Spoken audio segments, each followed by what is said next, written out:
ഇന്ന് ഇവിടെ ഒരാൾ നല്ല മൂഡ് ഓഫില്ല. 2-3 ദിവസം കൊണ്ട് പനിയായിട്ട് സ്കൂളിൽ പോകാത്തതുകൊണ്ട് ഇന്ന് പോകണം. അപ്പോൾ അമ്മമ്മ കൊണ്ടുവിട്ടേ പറ്റത്തുള്ളൂ ഒരേ നിർബന്ധം. അപ്പോൾ പിന്നെ ഞാൻ വിചാരിച്ചായിക്കോട്ടെ, അമ്മമ്മയ്ക്കും പനിയാണ്. അപ്പോൾ അമ്മമ്മ കൊണ്ടുവിട്ട് ഹോസ്പിറ്റലൊക്കെ പോയിട്ട് വീട്ടിൽ വരട്ടെ എന്ന് കരുതി. പിന്നെ കടയിൽ ഗ്യാസ് ഇല്ലാത്തതുകൊണ്ട് നല്ല തിരക്കായിരുന്നു. എല്ലാം ശടപടേന്നായിരുന്നു. എന്നിട്ട് വീഡിയോസ് ഒന്നും എടുക്കാൻ പറ്റിയില്ല. പിന്നെ വൈകിട്ട് അമ്പലത്തിലോട്ടൊക്കെ ഒന്ന് ഇറങ്ങി.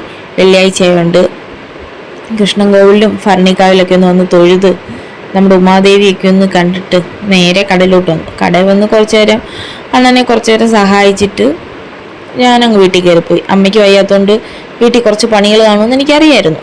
അവിടെ കുറച്ച് പാത്രം അല്ലാതെ വേറെ പണികളൊന്നുമില്ലായിരുന്നു. ഞാൻ കിച്ചണിലോട്ടൊന്നും കയറാറേ ഇല്ല. നമ്മുടെ കടയിലെ കിച്ചണിൽ കയറുന്നതല്ലാതെ വീട്ടിൽ വന്നു കഴിഞ്ഞാൽ ഞാൻ കുതാ ഹഫ എന്ന് പറഞ്ഞ ഒറ്റ കിടക്കത്തേ ഉള്ളൂ. അമ്മ ഉണ്ടായതുകൊണ്ടാണ്. അമ്മ ഇല്ലാന്നുണ്ടെങ്കിൽ നമ്മളിതെല്ലാം ഒറ്റയ്ക്ക് ചെയ്തേ പറ്റത്തുള്ളൂ. അതിപ്പോൾ അമ്മ ഉണ്ടായതുകൊണ്ട് അമ്മ എല്ലാ കാര്യങ്ങളും നോക്കും. പിന്നെ നമുക്ക് പിന്നെ ഇങ്ങനെയുള്ള കുറച്ച് ചെറിയ പണികൾ വരും, അതൊക്കെ നമ്മളങ്ങ് ചെയ്യുക. അപ്പം പിന്നെ അവർക്കും ഒരു ഹെൽപ്പ് ആവുമല്ലോ.